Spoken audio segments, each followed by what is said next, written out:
right. Oh, one more thing. I better have my microphone on or we won't have any audio, which would be sad. All right. Well, thank you for being here on a Wednesday afternoon. I guess it's not quite afternoon yet, but it's good to see you. I'm glad you're here. And today we have kind of an interesting topic that we're going to talk about, and we're going to be talking about workplace self-defense. And because when you're being bullied, you know that it's not conflict, right? You know, it's not just a toxic work environment, but you know that there's something systematically wrong in your workplace. And lots of times, I think if you're the person being bullied, one of the things that happens is, first off, you don't really know, you might not know what's happening, and you internalize a lot of things around, am I the problem? Am I the one who's causing this? Or what is it about me that these things happen? That's especially true if you've been in a bully culture and you've changed jobs and you've ended up in another one. But that's because, depending on your profession, bullying can be baked into the profession. So there's a systematic problem. So you know that bullying can happen in particular professions because some are at high risk. And so it's likely that you can end up in one bully culture and end up in another bully culture. And so people who are being bullied tend to, and myself, I was guilty of this, tend to view it as a problem that somebody else needs to come in and fix, right? And so we focus on reporting and getting somebody to come in and take action. But what I want to propose today is that people who are being bullied need to look at it from a different perspective, not as a system where somebody else needs to come in and fix it. Because again, what you know is that the truth is that the system protects the bully, not the person being victimized. That's because the culture of organizations is infected. And so probably the likelihood that somebody's going to come in and change it or stop it is very slim. And so what I'm going to encourage you to do, and I'm going to start trying to change the narrative about how you respond to workplace bullying from a workplace self-defense framework. And what I mean by that is that I don't mean that you need to, hurt or any kind of violence or anything like that, right? It's not physical. It's not necessarily confrontation. It's not about fixing the bully. It's not really even about getting the bullying to stop. Although you can engage in workplace self-defense at the same time you're working at getting the bullying to stop. It's more about protecting you emotionally. It's about protecting you physically, and it's about protecting you professionally. It's about self-defense of you, right, and your sense of self. So, for example, one of the things that we know that happens is when bullies bully, they want you to react because it's really the response and the anxiety and the fear that promotes what they're doing. That's what they like. They get off on it, for lack of a better term. And so the bully pushes you to react. But when you use self-defense, right, workplace self-defense, you're not reacting to what it is that you're doing. You're thinking and strategically using one of your defense moves. It's about the ability to stay grounded and to pause and to pick a strategy that's right for the moment, that protects both your safety and your reputation. And so why are we talking about this and why it's so important is because from my own personal experience, being in bully culture is I didn't respond. I only reacted, and I actually did a lot of things when I reacted to play into the bully's hands that made them more powerful, that actually solidified their power And I know they were getting pleasure from seeing me squirm. And so if I had, in retrospect, right, hindsight is 2020. So in hindsight, if I had taken a more, if I had taken a workplace self-defense stance rather than not doing anything and thinking only somebody else could come in and save me, I would have been able to protect myself from more bullying and protect myself emotionally, and I could have ended up coming out of bullying in a much different place than I did. I was really wounded and really traumatized when I left bully culture because I didn't take care of myself and practice self-defense, right? And so the other thing it does is when we say only like HR has to come in and fix this, or our boss has to come in and fix this, it's really a double-edged sword, okay? Because one thing I felt like as a victim of workplace bullying was I felt powerless. I felt helpless. I was not seen or heard. And when I reported and when I called out the bullying. And so I had no sense of self. My professional self was gone. And I had no power, or I felt like I had no power in the workplace because the things that I was doing to try to stop it were only increasing the bullying and the harm to me. And one of the things that workplace self-defense does is it helps you get back your sense of agency when the system doesn't protect you. When you can find that there are actually things that you can do that not only protect yourself, but they actually can work to shut down bullies, then you realize that what you're doing, again, developing a workplace self-defense plan to protect yourself because you're the primary person you need to protect because the system doesn't care about you. They're not protecting you. Self-defense is about protection, but it's also about developing moves that might include reporting, but also that can shut down the bully. Okay, so it's a response to protect yourself and your safety, right? Both emotionally and physically, and also about protecting your career and reputation. Okay, and so then you realize that you're not powerless, even though bullies and the people in your workplace want you to feel powerless. They want you to feel helpless. They want you to feel like a victim. Workplace self-defense helps you move from, I'm a victim of workplace bullying, to somebody who says, you know what, I control what I do and I'm surviving this in the best possible way. But I'm not going to put myself at risk, and I'm not going to put myself in harm's way, or I'm not going to react to the bully to increase bullying. It's about developing a sense of agency, again, in the workplace where you realize I'm not powerless, I'm powerful, right? And of course, you're always, whenever you're doing any strategizing or anything like that, when you're in workplace bullying, you're always doing your job, but it's twofold. You're also protecting yourself, right? So what is workplace self-defense, right? What does it involve? Okay, first off, it involves lots of the things I've already talked about. It's just reframing it in a way that shows you how powerful you really are. Okay, so first off, you have moves. When you're in a self-defense class, you're figuring out your opponent, so to speak, right? And in this case, the person that you're trying to protect yourself from is twofold. It's both the bully and the system that's failing you. And so in order to do that, you have to know exactly what's happening. So that's the first move, is gathering intel or gathering data and documentation, okay? And I'm not talking about, you know, getting a system where you're documenting every day and you're documenting as many things as possible.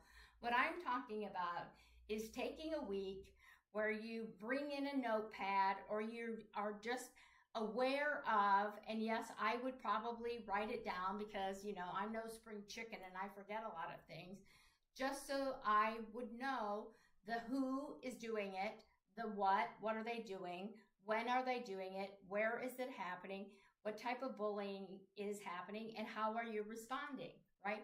How are you responding to the bullying? Are you becoming defensive? Okay.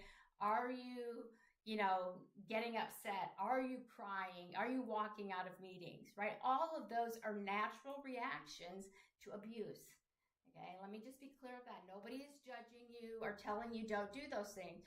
What we're trying to do with workplace self-defense is get a baseline of information, of intel, so to speak, of what's happening to you. That includes your response. Because I know from personal and professional experience that many times when I reacted to the bully in the moment, then more people piled on and the bullying increased. And that's what we want you not to happen to you.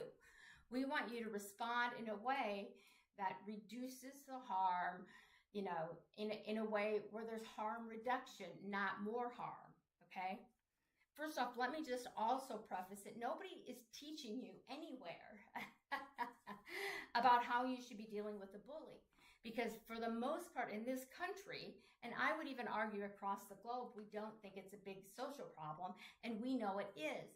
And people are not all also teaching you ways how to respond in a way that actually protects you. But that's what workplace self-defense does. The first core move of workplace self-defense is gather your intel. So for example, then maybe you for a week, you just have a notebook and you write down as many things as possible when it comes to the who, what, when, where, and how you're responding. Okay. Then after a week, you figure out when is it happening, right? You probably have a pretty good idea of who's doing it, but bystanders can be very sneaky and they can get their wax in. And so you need to be aware of those people who are also making it worse for you, right? And so when you have those questions answered and you know the who, what, when, where, and how, then you look at specifically what that tells you. That's the step one. Move one is intel. What is the data or your documentation telling you? Okay. The second move is really about controlling the field. Okay. And you can't control the bully, right? But you can control yourself. And that's what this is about. So again, controlling the field is knowing where it's happening and then not exposing yourself to additional bullying like that. So I think last week I gave you an example about going into the shared spaces, right? Again, that's a way to protect yourself as workplace self-defense.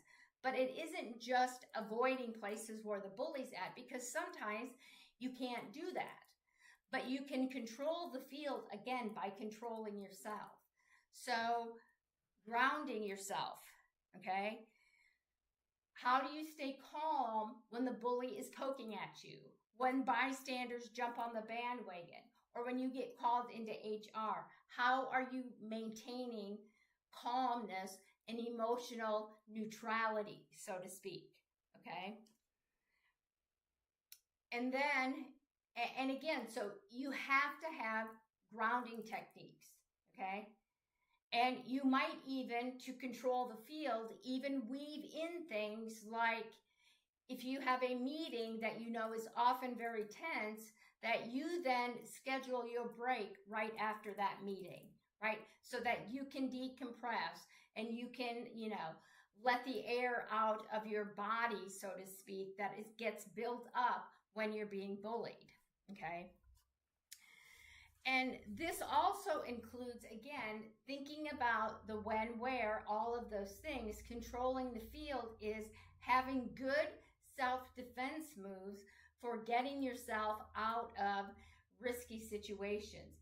Ways to disengage, right? If to get out of conversations.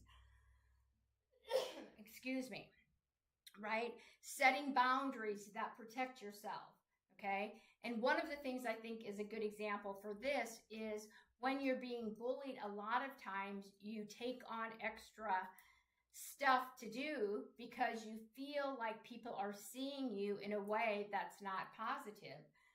But saying, no, I can't do this, and no, I don't want to go there or do that, is a way to protect yourself, okay? And so you have your first move is intel, okay? That's important. Again, answering those questions of who, what, when, where, and how you're responding. And then you control the field. So you make sure that you, again, you know where you're safe. Safety planning comes into play here. You stay grounded, right? Keeping your emotions in check is really, really important. But I also want to say this is it's also very hard to stay grounded. And then the third move, which is builds on move 1 and 2 when it comes to workplace self-defense, is mastering your counter move, right? Or the counterplay, right? Where are you vulnerable? Looking at how you've responded and asking yourself, are the responses that I'm currently using, are they helping me or are they hurting me? Okay. Now that's an objective opinion. Okay. It's not a question of judgment, but if, for example, if you're in meetings and your bully comes after you and bystanders jump on the bandwagon, and how you're responding to that verbal abuse in meetings is to defend yourself, and you get anxiety and people can see your emotions rising, what that says to you is the response is not working. Because a lot of times when we defend ourselves or we justify what's happening, then bullies tend to bully us more because they view that defense as a sign of weakness that they can exploit. And so what workplace self-defense says is when you are mastering your counterplay is that you don't become defensive in meetings, you develop a different strategy. For example, a different strategy can be something as simple as microscripts. So instead of becoming defensive, when Bob is bullying you in meetings and is saying to you, well, Jan, I think you're the worst social worker we've ever had at this agency, instead of becoming defensive, because that's our instinct, is to defend our work. And for me to say, well, Bob, I'm a great social worker. Nobody else has ever complained about me except for you.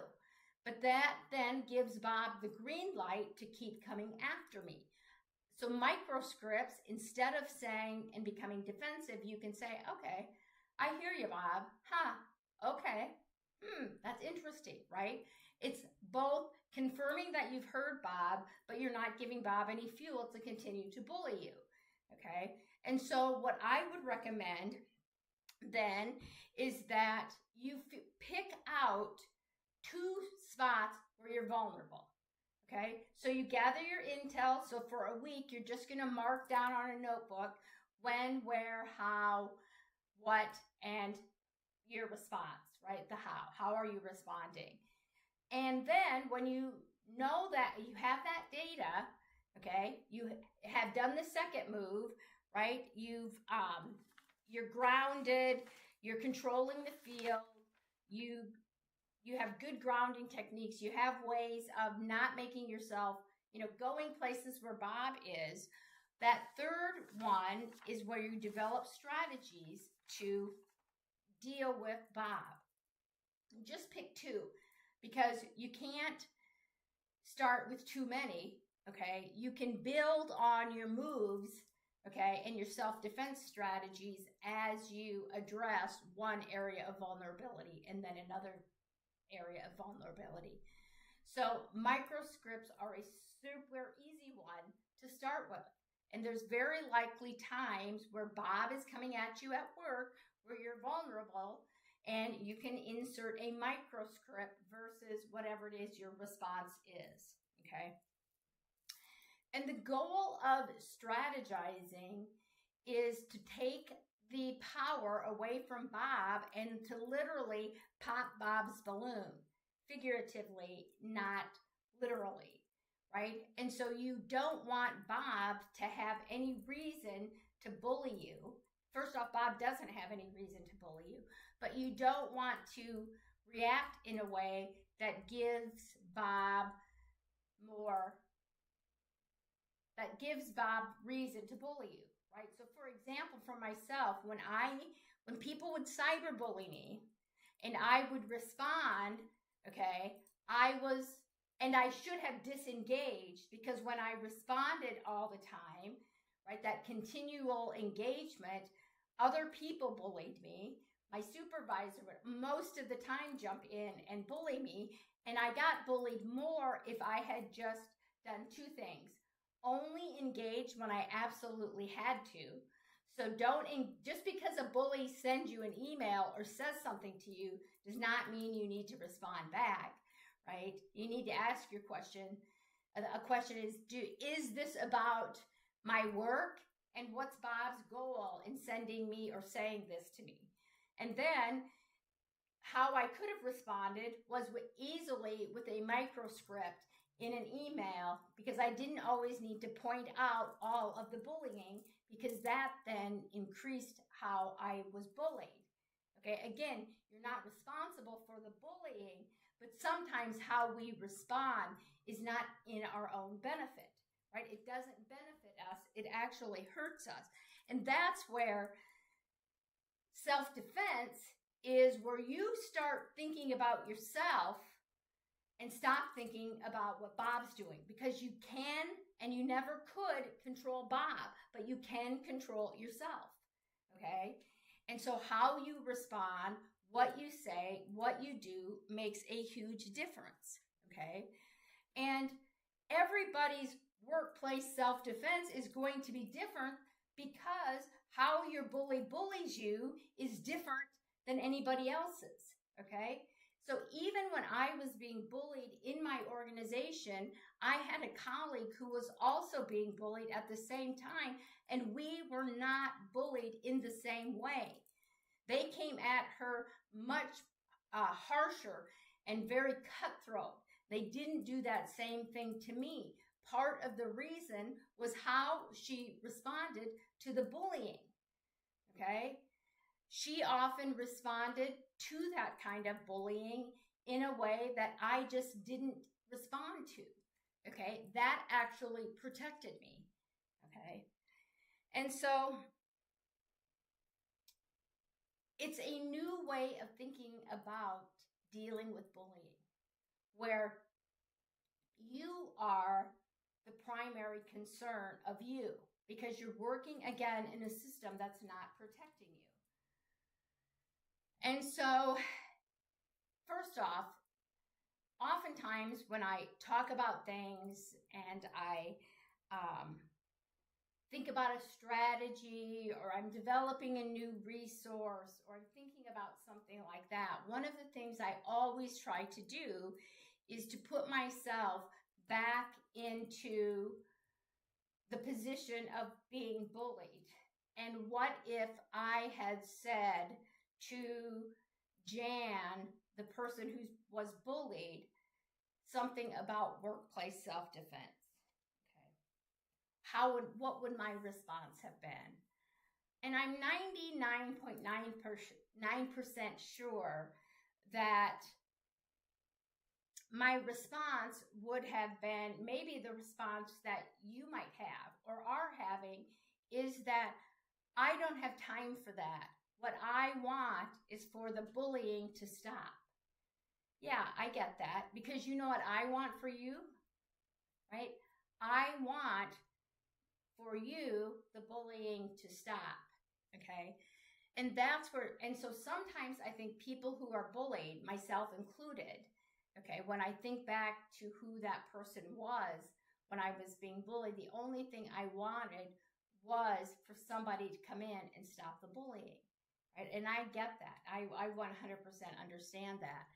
But all of the time I was being bullied, I didn't have really anybody. Only one time, that was the first job I had, where somebody stepped in and the bully was asked to leave the organization, okay? So that was once in 20 some years. So the likelihood that somebody's going to come in again and save you is zero, almost zero, okay? But you can protect yourself and work for resolution at the same time. Those things are not mutually exclusive, right? And one of the things that I can do for you and with you is to help you develop an effective workplace self-defense plan and help you if you want to report or if you want to go to human resources, whatever it is, we can work on those two things together. You do not have to deal with workplace bullying by yourself anymore because I'm here to help you. Because I've not only been in your shoes, I understand what it feels like to be bullied, but I've also, that experience has helped me understand bullying in a way that most people don't. And I've created resources that I think you can use to protect yourself, and you can try to get bullying to stop, because I believe those two things go hand in hand. But I think if you don't protect yourself first and put yourself first for once and realize that you're powerful, how you then try to resolve the situation is not as impactful, okay? And so you're worth investing in, right? You're worth investing in. And so if you haven't gone to the, shop.stopbullyculture.com to see the resources that I have that are both beneficial and affordable that you can, download today and use today, I highly recommend that you do, because you have to ask yourself, is what you're doing working to deal with workplace bullying? And if the answer is no, then give me a call and we can have a strategy call to brainstorm some ideas. And you're worth that. And the call is free. So you have nothing to lose. You have nothing to lose. And I want for you to be working in a culture that's bully free, right? I want to stop bully culture for you and everyone, of course. So I want to just wrap up here. And remember that workplace self-defense is about putting you forward as the most important person and the only person you can frankly control in the workplace. It looks at getting intel, right? So figuring out what's happening to you, who's doing it, when is it happening, where is it happening, and how are you responding?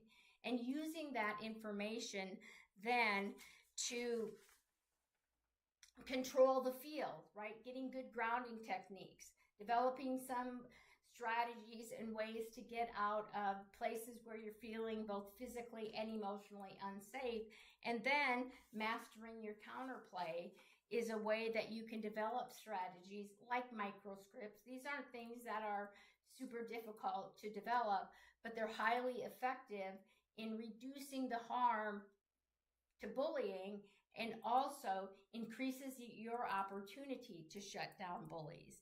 And if you need help with that, please reach out to me. You can set up a strategy call with me on my website, and we can talk about those things. The other thing, I did want to just give you a couple of updates as to what's happening in Stop Bully Culture. So our first season of Exposing Workplace Bullying was finished a couple of weeks ago, and our next season, season 2, which is called The Bystander Effect, will be coming out next week. Okay, and I'm really excited about that because I think bystanders are a big problem in the workplace, and really uncovering and pulling back the curtain on bystanders as the problem to workplace bullying is going to be really interesting. And the other thing, I also am going to put out our first course on workplace bullying, and that hopefully will be out either this weekend or the early part of next week. And that's just a video course where you can walk through and answer the question, am I being bullied? Because I think that's super important if you are being bullied, to have that assurance, I guess, for lack of a better term, that that's exactly what's happening to you. I think that's important when it is that you're being bullied. So that should be coming out next week. So we have a lot of really cool things happening. Again, one of the things, again, I think is super important for you to know is that you didn't cause the bullying, and the bullying that's happening to you, first off, is wrong and it's unacceptable. And thirdly, is the reason you're being bullied has nothing to do with who you are. It has everything to do with the fact that you're working in a bully culture, you're working for an organization who has turned a blind eye, and also you have a bully in your organization. It has nothing to do with who you are. And so if I can help you in any way, don't hesitate to reach out, and I will see you next